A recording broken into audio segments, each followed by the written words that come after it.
ফেরাউন শব্দের অর্থ হচ্ছে এটা একটা রাষ্ট্রীয় পদ, যেমন প্রেসিডেন্ট, প্রাইম মিনিস্টার এমন পদ আছে। ফেরো বা ফেরাউন এটা হচ্ছে একটা রাষ্ট্রীয় পদের নাম। তো ফেরাউনের আসল নাম হচ্ছে রেমেসিস। কি নাম? রেমেসিস। রেমেসিস 1, রেমেসিস 2 এরকম করে নাম থাকে আর কি। আর যে ফেরাউনের মমিটা আমরা পেয়েছি তারও একটা নাম আছে। তার নাম হচ্ছে, আমি এনসাইক্লোপিডিয়া ব্রিটানিকা থেকে এটা পেয়েছি, তার নাম হচ্ছে মনেপ্তাহ। যে ফেরাউনের মমিটা আমরা পেয়েছি এর নাম হচ্ছে মনেপ্তাহ। তার মূল নাম, তাকে রেমেসিস বলা হতো, আর তার টাইটেল হচ্ছে ফেরো বা ফেরাউন। ঠিক আছে। এখন এই ফেরাউনদের সময় ইউসুফ আলাইহিস সালামের রেখে যাওয়া সেই যে বনু ইসরাইল, এরা আর উন্নত জীবনযাপন করতে পারলো না। তারা দাসত্বের শৃঙ্খলা আবদ্ধ হলো, তাদের উপর জুলুম নির্যাতন শুরু হতে লাগলো। এক পর্যায়ে ফেরাউন তাদেরকে ডিভাইড অ্যান্ড রুলের মতো করে সমাজে নিপীড়িত করতে লাগলো। আর ফেরাউনের অনেক পাপ ছিল, যে পাপটা আমরা আসলে অল্প কথায় ব্যাখ্যা করতে পারবো না। এক কথায়, সে নিজেকে আল্লাহ দাবি করেছিল। তারপরে সে সমাজের মধ্যে শিরকের প্রচলন ঘটাতো। সে কন্যা সন্তানদেরকে জীবিত রাখতো, পুত্র সন্তানদেরকে হত্যা করে ফেলত। সে সমাজের মানুষদেরকে বিভক্ত করত, দুর্বলের উপর সবলের অত্যাচার চালাতো। এবং তার একটা অহংকার ছিল, সেটা হচ্ছে সেনাবাহিনীর অহংকার। সে মনে করতো যে সে ওই সময়কার সুপার পাওয়ার, তাকে কেউ পরাজিত করতে পারবে না। ঠিক এখনকার বিশ্বের পরাশক্তিগুলোর মতোই তার দাম্ভিকতা ছিল আর কি। তো একটা কথা বলে নেই, এই ফেরাউন এবং মূসা আলাইহিস সালাম, এই ফেরাউন যখন বনু ইসরাইলকে নির্যাতন করতে লাগলো, তখন আল্লাহ পাক একজন নবী পাঠালেন, তার নাম কি? মূসা আলাইহিস সালাম। আর মূসা আলাইহিস সালাম আর ফেরাউনকে নিয়ে কোরআনুল কারীমে প্রায় 44টা সূরার মধ্যে কথা আছে। আমি হিসাব করে দেখেছি এবং আমি টুকটাক ঘাটাঘাটি করে দেখেছি যে প্রায় 44টা সূরার মধ্যে 532টা আয়াত আছে মূসা এবং ফেরাউনকে নিয়ে। কথা বুঝতে পারছেন? 532টা। কোরআনের টোটাল আয়াত কত? একদম ভুল উত্তর, 6236। 6000 কত? 236। মতবিরোধ আছে, তবে 6236টা আয়াতের পক্ষে শক্ত দলিল আছে। তো এটাকে পার্সেন্টেজ দিয়ে করবেন, যারা ম্যাথামেটিক্স পারেন তারা তো খুব সহজেই পারবেন। তো পার্সেন্টেজ করলে দেখবেন যে 8.53% আয়াত মূসা এবং ফেরাউনকে নিয়ে। 100%-এর মধ্যে প্রায় 8.5 বা 9% আয়াত কাকে নিয়ে? মূসা এবং ফেরাউনকে নিয়ে। এমনি এমনি তো আল্লাহ পাক এই কাজটা করবেন না, নিঃসন্দেহে। এর মধ্যে একটা শিক্ষা বা মেসেজ আছে, সেটা হলো আমাদের জন্যে, উম্মতে মুহাম্মাদির জন্যে যেই সব জাতির মধ্যে সবচেয়ে বেশি শিক্ষা আছে, তার মধ্যে সবচেয়ে ইম্পর্টেন্ট হচ্ছে মূসা এবং ফেরাউনের সময়। মূসা এবং ফেরাউন, এই ঘটনার মধ্যে যে শিক্ষাগুলো আছে, এটা আমাদের জন্য সবচেয়ে বেশি ইম্পর্টেন্ট। এই জন্য এত বেশি আয়াত নাজিল করা হয়েছে। কোরআনের যে কোনো সূরা খুলবেন দেখবেন মূসা আর ফেরাউন, মূসা আর ফেরাউন। কী কারণ? এমনি এমনি নিঃসন্দেহে শেষ জামানে আমরা যারা বাস করব, তাদের জন্যে এই ঘটনার মধ্যে বিশাল কিছু শিক্ষা আছে। শিক্ষাগুলো আমরা ইনশাল্লাহ আজকে জানব। তো এখন মূসা আলাইহিস সালাম এই ফেরাউনের যুগে জন্ম লাভ করলেন। তবে ফেরাউনকে জ্যোতিষীরা বলেছিল আগেই যে ওই শাম দেশ থেকে একটা আগুন আসছে যে তোমার সিংহাসনকে পুড়িয়ে ফেলবে। এর ফলশ্রুতিতে ফেরাউন যেটা করলো, সমস্ত পুত্র সন্তান যারা হতো এদেরকে তারা জবাই করে হত্যা করত। তো যখন জনগণ বলল যে কাজটা খুব খারাপ, প্রতিবাদ শুরু হলো, তখন 1 বছর গ্যাপ দেওয়া শুরু করলো। 1 বছর মারবে, আরেক বছর রাখবে, আরেক বছর মারবে, আরেক বছর রাখবে। যেই বছর মারলো না, সেই বছর জন্ম লাভ করলো মূসা আলাইহিস সালামের ভাই হারুন আলাইহিস সালাম। ঠিক আছে, উনিও কিন্তু নবী ছিলেন। আচ্ছা, আর যে বছর মারার কথা, সেই বছর জন্ম লাভ করলেন মূসা আলাইহিস সালাম। এখন আমি খুব শর্ট করে বলছি, অনেক ডিটেলস বলতে গেলে 3টা বেজে যাবে, আজকে আসরও হতে পারে। তো এখন যে বছর মারার কথা, সেই বছর জন্ম লাভ করলেন মূসা আলাইহিস সালাম। এখন মূসা আলাইহিস সালামের মা কিন্তু তখন খুব শঙ্কিত, ফেরাউন তার সন্তানকে হত্যা করবে। আল্লাহ রাব্বুল আলামিন কোরআনের মধ্যে বলেছেন সূরা কাসাসের মধ্যে। কোন সূরা? সূরা কাসাস। আমি 2টা সূরার নাম বলছি, আজকে বাসায় গিয়ে পড়বেন। এই 2টা সূরার মধ্যে সবচেয়ে বেশি হিস্ট্রি আছে মূসা এবং ফেরাউন এই বিষয়টার উপরে। একটা সূরার নাম হচ্ছে সূরা তাহা, এখানে সুন্দর করে ধারাবাহিকভাবে গল্পটা দেওয়া আছে। আর একটা সূরা হচ্ছে সূরা কাসাস। এই 2টা পড়বেন অর্থসহ। তো মুসা আলাইহিস সালামের মায়ের হৃদয়টা খুব শঙ্কিত ছিল যে তার সন্তানকে হত্যা করে ফেলা হবে। আল্লাহ রাব্বুল আলামিন বলছেন যে আমি তার কলবে ইলহাম করলাম। সুবহানাল্লাহ। আল্লাহ পাক তার মায়ের কলবের মধ্যে ইলহাম, মানে কি ইলহাম হচ্ছে আল্লাহর পক্ষ থেকে প্রত্যাদেশ না, ওহী না, কিন্তু একটা বুঝ বা একটা নূর, একটা তাজাল্লি, একটা বসিরা ঢেলে দেওয়া। এটা কিন্তু নবুয়ত না, একটা কাজের চেতনা বা দৃঢ়তা আল্লাহর পক্ষ থেকে ঢেলে দেয়া। ঠিক আছে? তো তার মায়ের কলবের মধ্যে আল্লাহ রাব্বুল আলামিন ইলহাম করলেন যে তুমি তোমার সন্তানটাকে সিন্দুকের মধ্যে ভরে ভাসিয়ে দাও নীল নদে। এখন তার মায়ের কলব, তার মায়ের হৃদয় ছটফট করতে লাগলো, কারণ কোনো মাই তো চাইবে না তার সন্তানকে এভাবে ভাসিয়ে দিতে। আল্লাহ পাক বলছেন যদি না আমি তার হৃদয়টাকে শক্ত করতাম তাহলে সে বিচলিত হয়ে পড়তো। আল্লাহ পাক তার হৃদয়টাকে শক্ত করলেন, সে বিচলিত হলো না, সন্তানকে ভাসিয়ে দিল। এবার সন্তান ভাসতে ভাসতে ভাসতে কোথায় যাচ্ছে? যেখানে ফেরাউনের স্ত্রী গোসল করছে। কথা কি বুঝতে পারছেন? খুব চমৎকার হিস্ট্রি কিন্তু গল্পটা, এবং গল্প মানে এখানে আসলে গাল গল্প না, এগুলো সত্য ঘটনা। এক একটা বর্ণ তেমন সত্য যেমন সূর্য পূর্ব দিক থেকে ওঠে এবং পশ্চিমে ডোবে, এটা যেমন সত্য, এর এক একটা বর্ণ সত্য, এগুলো কোনো গাল গল্প নয়। এবার ফেরাউনের স্ত্রী আসিয়া সেই সিন্দুক পেয়েছে। মুসা আলাইহিস সালামকে আল্লাহ পাক বলছেন যে আমি মুসা আলাইহিস সালামের চেহারার মধ্যে মোহাব্বত বা ভালোবাসা ঢেলে দিয়েছিলাম। তার চেহারা যেই দেখতো তাকে ভালোবাসত, বুঝছেন? ভালোবাসা ঢেলে দিয়েছেন। এবার ফেরাউনের স্ত্রী আসিয়া, এখানে আসিয়া নন, অন্য একজন স্ত্রী হয়তো, তিনি বলছেন যে ফেরাউনকে বলছে যে একে আমরা আমাদের কাছে রেখে দিই, হয়তোবা সে আমাদের উপকারে আসবে, অথবা তাকে আমরা সন্তান হিসেবে গ্রহণ করতে পারি। লা তাকতুলুহু, তাকে হত্যা করো না। আসা আন ইয়ানফা'না আও নাত্তাখিযাহু ওয়ালাদা, এরকম করে আল্লাহ পাক বলেছেন কোরআনে। তো ফেরাউন তার স্ত্রীর কথা শুনলো এবং তাকে না হত্যা করে রেখে দিল। আর আল্লাহ রাব্বুল আলামিনের কি কৌশল! ওয়া মাকারুল্লাহ, যেই মুসাকে হত্যা করার জন্যে বছরের পর বছর হাজার হাজার শিশুকে হত্যা করা হয়েছে, সংখ্যাটা লাখ লাখও হতে পারে, সেই মুসা আলাইহিস সালামকে আল্লাহ পাক ফেরাউনের ঘরেই লালন পালন করতে লাগলেন। চিন্তা করলেন? এবার মুসা আলাইহিস সালাম যখন যুবক হলেন, আমি সংক্ষিপ্ত করছি, যখন যুবক হলেন তখন একদিন দেখলেন যে রাস্তায় দুজন ব্যক্তি ঝগড়া করছে। সূরা কসসের মধ্যে আছে, ফাইটিং, স্ট্রিট ফাইট। তো একজন ব্যক্তি হচ্ছেন বনু ইসরাইলের, আরেকজন হচ্ছে ফেরাউনের সেনাবাহিনীর। এখন মুসা আলাইহিস সালাম কার পক্ষ নেবেন? তিনি বনু ইসরাইলের পক্ষ নিলেন। তিনি গিয়ে তাকে বাঁচানোর চেষ্টা করলেন এবং শুধু একটা ঘুষি দিয়েছেন, ফাওয়াকাযাহু, একটা ঘুষি, ফাকাদা আলাইহি, এবং এই একটা ঘুষিতেই সেই ব্যক্তি ডেড। এটা কোরআনে আছে, সূরা কসস। তার মানে কোরআন দলিল দিচ্ছে যে মানুষের বডিতে এমন এমন পার্টস আছে, এমন এমন জায়গা আছে যেখানে একটা ঘুষি মারলেও মানুষ মারা যেতে পারে। কি বুঝলেন? যারা মার্শাল আর্ট শিখেছেন বা শিখছেন তারা এটা আরও ভালো বুঝবেন। মানুষের এই বডিতে এমন অনেকগুলো জায়গা আছে, 7টা বা 8টা বা 10টার মতো, যেখানে একটা ঘুষি দিলেও মানুষ মরতে পারে। সো ভালো কিছু শিখেন, শিখলে ঠিক আছে।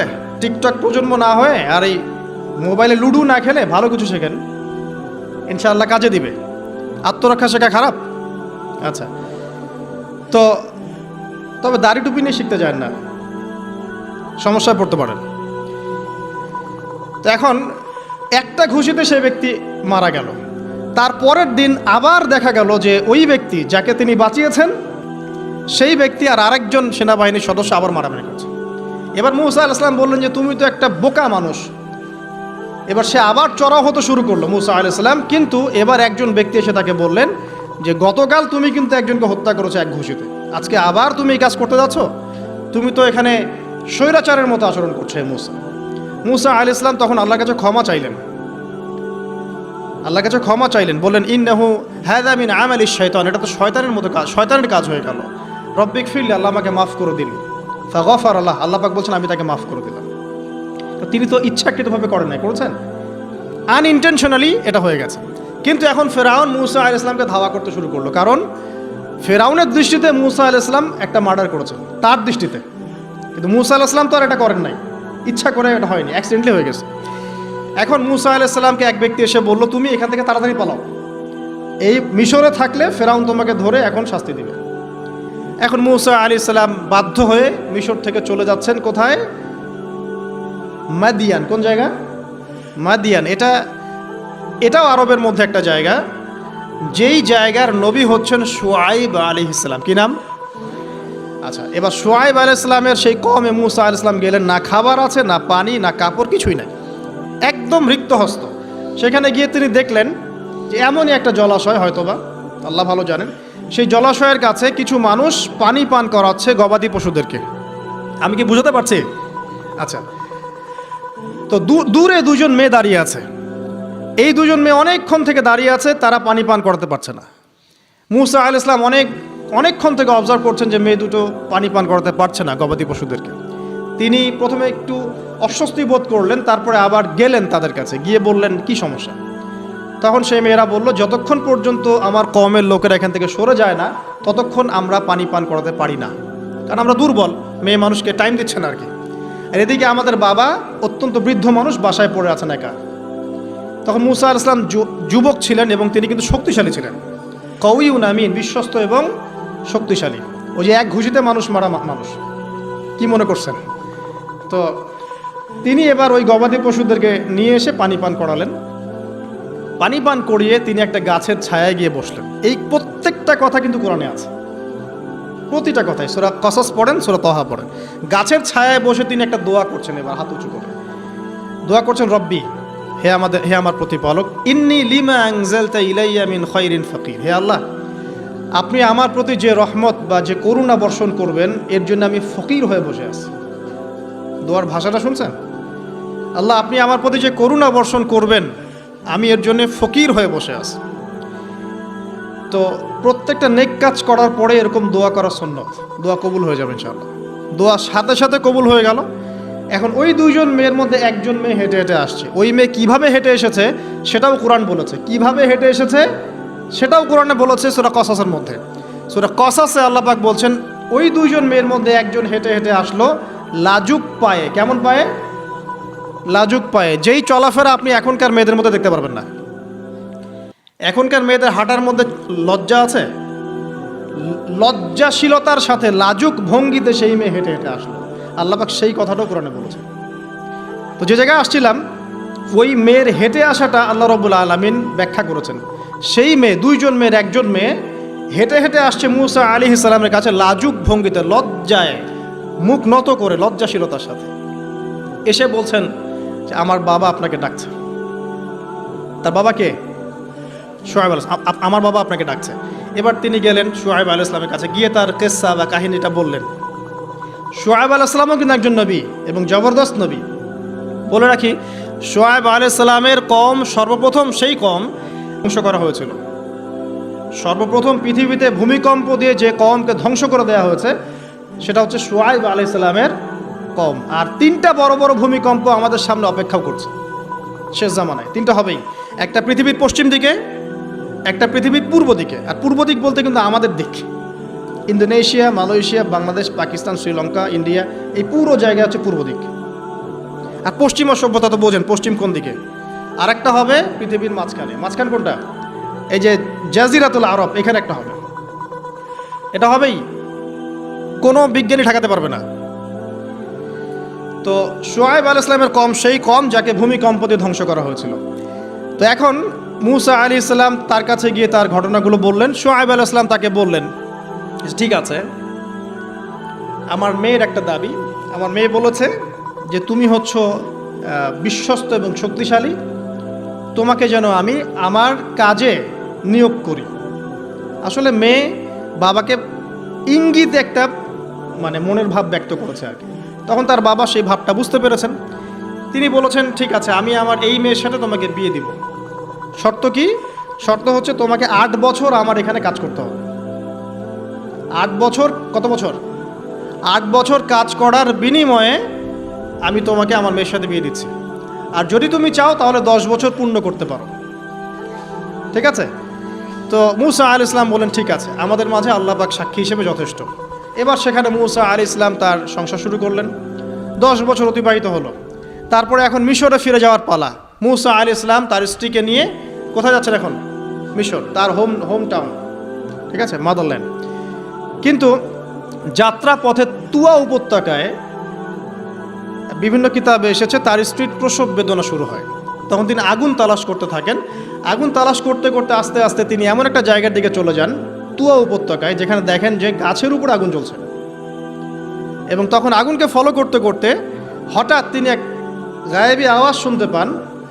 আওয়াজটা হচ্ছে এমন, আমি একটু পড়ে শোনাই। আওয়াজটা হচ্ছে এমন যে ইন্নি আনা রব্বুক ফাখলা'না আলাইক ইন্নাকা বিল ওয়াদিল মুকদ্দাসি তুয়া। এই আওয়াজটা আল্লাহ পাকের। কার আওয়াজ? সুবহানাল্লাহ। আল্লাহ পাক মুসা আলাইহিস সালামের সাথে কথা বলছেন এই জায়গায়। আল্লাহ পাক বলছেন, নিশ্চয়ই আমি তোমার রব, তোমার জুতা খুলে ফেলো, কারণ তুমি একটা পবিত্র উপত্যকায় আছো। চিন্তা করতে পারেন? ওয়া আনা ইখতারতুকা, এবং আমি তোমাকে বাছাই করেছি হে মুসা, ফাসতামি' লিমা ইউহা, তুমি খুব মনোযোগ দিয়ে শোনো, আমি তোমার কাছে যা ওহী করছি এটা মনোযোগ দিয়ে শোনো। ইন্নানি আনা আল্লাহ, নিশ্চয়ই আমি আল্লাহ। আল্লাহ বলছেন ইন্নানি আনা আল্লাহ, নিশ্চয়ই আমি আল্লাহ। লা ইলাহা ইল্লা আনা, আল্লাহ বলছেন আমি ছাড়া কোনো ইলাহ নেই। ফা'বুদনি, আমার ইবাদত করো। ওয়া আকিমিস সালাতা লিযিকরি, আমার স্মরণের জন্য সালাত কায়েম করো। ইন্নাস সাআতা লাআতিয়াতুন, নিশ্চয়ই কিয়ামত অবশ্যই আসবে। আকাদু উখফিহা, আমি এটাকে গোপন রেখেছি। লিতুজজা কুল্লু নাফসিন বিমা তাসআ, যাতে করে প্রত্যেক নফসকে তার প্রতিদান দেয়া যায়। ফালা ইয়াসুদ্দান্নাকা আনহা মান লা ইউমিনু বিহা ওয়াত্তাবা'a হাওয়াহু ফাতারদা, যারা প্রবৃত্তির অনুসরণ করে তারা যেন তোমাকে এই বিষয়টার প্রতি ঈমান আনা থেকে দূরে রাখতে না পারে। আল্লাহ পাক এই পর্যন্ত বললেন। এরপর আল্লাহ বলছেন, ওয়া মা তিলকা বিয়ামিনিকা ইয়া মূসা, মূসা তোমার ডান হাতে এটা কি? মূসা আলাইহিস সালাম বলছেন যে ক্বালা হিয়া আসায়া, এটা আমার লাঠি। তার সাথে কি ছিল? একটা লাঠি। আতাওয়াক্কাউ আলাইহা ওয়া আহুশু বিহা আলা গনামি ওয়া লিয়া ফিহা মাআরিব উখরা, এই লাঠি দিয়ে আমি গাছের ডাল ছাঁটি, গবাদি পশুদেরকে চড়াই, এছাড়া আমি আমার বিভিন্ন কাজে লাঠি ব্যবহার করি। আল্লাহ পাক বলছেন, ক্বালা আলকিহা ইয়া মূসা, মূসা এটা নিক্ষেপ করো দেখি, হাত থেকে ছুঁড়ে মারো। মূসা আলাইহিস সালাম ছুঁড়ে মারলেন। ফাআলকাহা, তিনি ছুঁড়ে মারলেন। ফাইযা হিয়া হাইয়াতুন তাসআ, সাথে সাথে লাঠিটা ছোটাছুটি শুরু করলো সাপের মতো।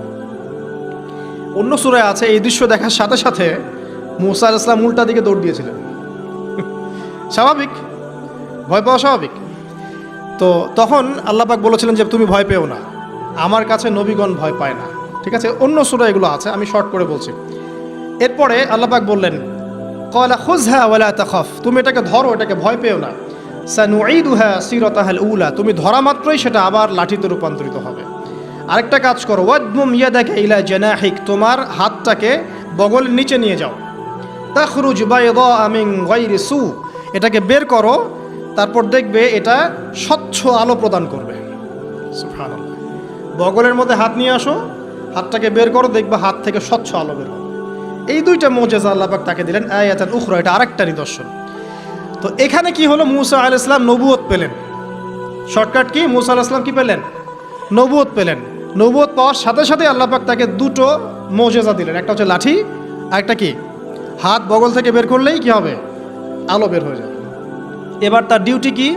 আল্লাহ পাক ডিউটি দিচ্ছেন তাকে যে ইযহাব ইলা ফিরআউনা ইন্নাহু তাগা, এবার তোমার কাজ হচ্ছে তুমি ফেরাউনের কাছে যাবে, কারণ ফেরাউন সীমা লঙ্ঘন করেছে।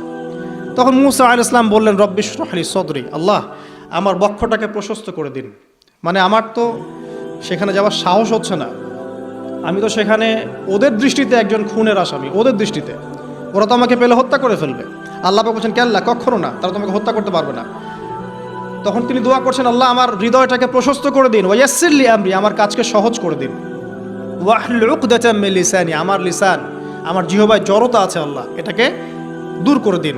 ইয়াফকাহু কওলি, যাতে মানুষ আমার কথা বুঝতে পারে। এই দোয়া করলেন, কবুল হয়ে গেল। এবং আরও দোয়া করলেন যে ওয়াজআলি ওয়াজিরাম মিন আহলি, আমার পরিবারের মধ্য থেকে একজন ওয়াজির দেন। ওয়াজির মানে সহায়ক, যেটা হচ্ছেন হারুন আলাইহিস সালাম, যাতে করে আমরা কি করতে পারি? বেশি বেশি আপনার জিকির করতে পারি এবং আমাদের কাজ সহজ হয়। আল্লাহ রাব্বুল আলামিন তার ভাই হারুন আলাইহিস সালামকেও নবুয়ত দান করলেন, দুজন মিলে। এখন আল্লাহ পাক বলছেন ইযহাবা ইলা ফিরআউন, তোমরা দুজন ফিরআউনের কাছে যাও, ইন্নাহু তাগা, সে সীমা লঙ্ঘন করেছে, তবে ফাকুলা লাহু কাওলাল লাইয়িনা, তার সাথে নরম সুরে কথা বলো, লাআল্লাহু ইয়াতাযাক্কারু আও ইয়াখশা, হয়তোবা সে উপদেশ গ্রহণ করবে অথবা আল্লাহকে ভয় করতে পারে।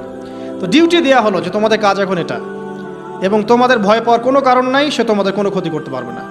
তার কাছে যাও, মোজেজা দেখাও, আল্লাহর দিকে দাওয়াত দাও, লা ইলাহা ইল্লাল্লাহ। যদি সে দাওয়াত কবুল করে আলহামদুলিল্লাহ, যদি না করে তাহলে আমি আল্লাহ তার জন্যে যথেষ্ট। এবার শর্ট করে নিয়ে আসি, মুসা আলাইহিস সালাম সেখানে গেলেন, যাওয়ার পরে ফিরআউনকে দাওয়াত দিলেন। তো ফিরআউন বলছে ক্বালা ওয়া মার রাব্বুকুমা ইয়া মুসা, কোন রবের কথা বলছো? আমি তো মা আলিমতু মিন ইলাহিন গায়রি, আমি তো জানি না, আমি ছাড়া তোমাদের কোনো ইলাহ আছে আমি তো এটা জানি না। এটা কার কথা? ফিরআউন বলছে যে মা আলিমতু মিন ইলাহিন গায়রি, আমি ছাড়া অন্য কোনো ইলাহ তোমাদের আছে? মা আলিমতু ইলাহুকুম গায়রি, আমি ছাড়া তোমাদের কোনো রব আছে এটা তো আমি জানি না। অন্য আয়াতে সে বলেছিল যে আনা রব্বুকুমুল আ'লা, আমি তোমাদের মহান রব। ঠিক আছে?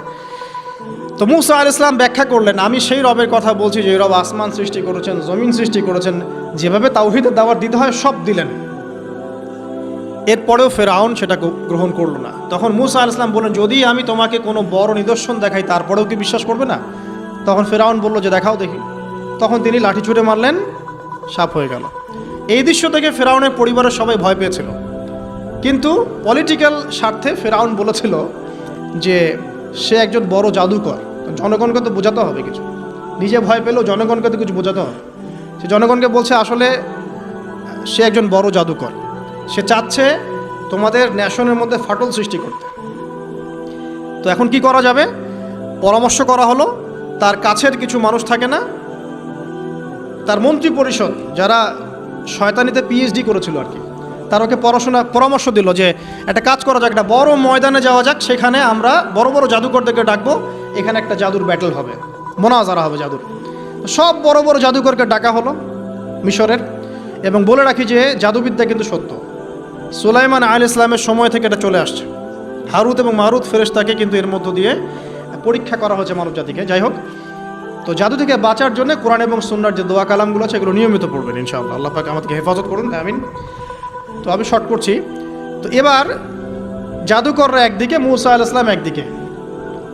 তো মুসা আলাইহিস সালামকে তারা বলছে তুমি আগে ছুঁড়ে মারবে না আমরা ছুঁড়ে মারবো। মুসা আলাইহিস সালাম বলছে বাল আলকু, তোমরা ছুঁড়ে মারো।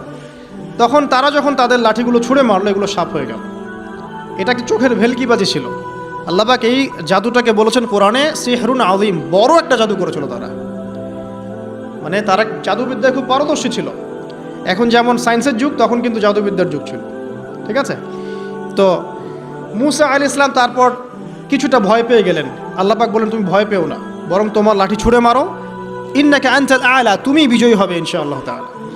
এরপর মুসা আলাইহিস সালাম লাঠি ছুঁড়ে মারার সাথে সাথেই তার লাঠিটা যে সাপে রূপান্তরিত হলো, এই সাপটা বাকি সব সাপকে খেয়ে ফেললো। এই দৃশ্য দেখার সাথে সাথেই ওই জাদুকর যারা ছিল, সবচেয়ে বড় বড় জাদুকর, একটা সমাজে সবচেয়ে বড় বড় জাদুকর, সাথে সাথে মুসলিম হয়ে গেল।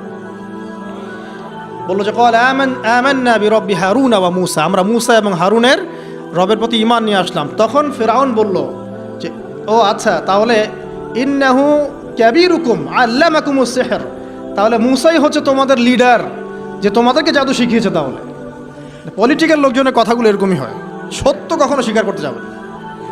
তো যে তাহলে মুসাই মনে হয় তোমাদের চেয়ে বড় জাদুকর, তাহলে তোমাদের শাস্তি দিব এবার আমরা। কি শাস্তি?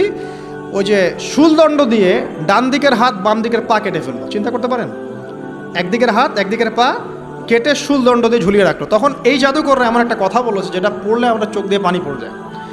এই জাদুকররা বলেছিল যে তোমার যা ইচ্ছা তুমি তা করো, ফাকদি মা আনতা ক, তোমার যা মনে চায় তাই করো। কথাটা শুনছেন? ফাকদি মা আনতা ক, তোমার যা মনে চায় তাই করো।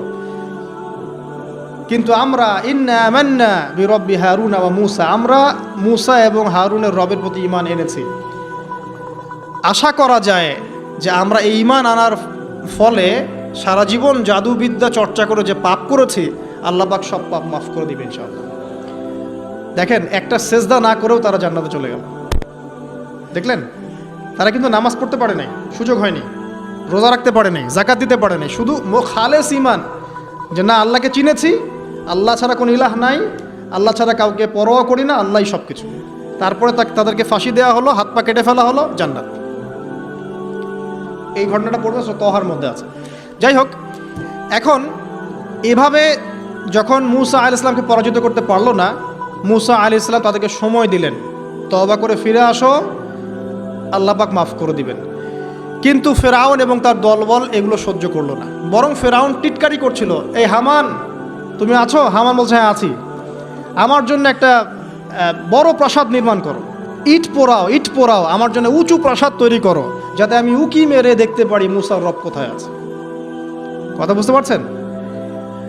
আমার কাছে মনে হয় হয়তোবা, আল্লাহু আ'লাম, হয়তোবা এই আয়াতটা মিশরের পিরামিডের দিকে ইঙ্গিত করছে, হয়তোবা, আমি জানি না সঠিক, আমি মানে 100% নিশ্চিতভাবে বলতে পারবো না, কিন্তু আমার কাছে মনে হয় হয়তোবা এটা সেই সময়কারই ঘটনা, যে হামান ইট পুরাতে থাকো, ইট এবং পাথর পোড়াও, উঁচু উঁচু উঁচু একদম সর্বোচ্চ কিছু তৈরি করো, প্রাসাদ তৈরি করো, যাতে করে আমি তার উপরে উঠে মূসার ইলাহকে দেখতে পারি।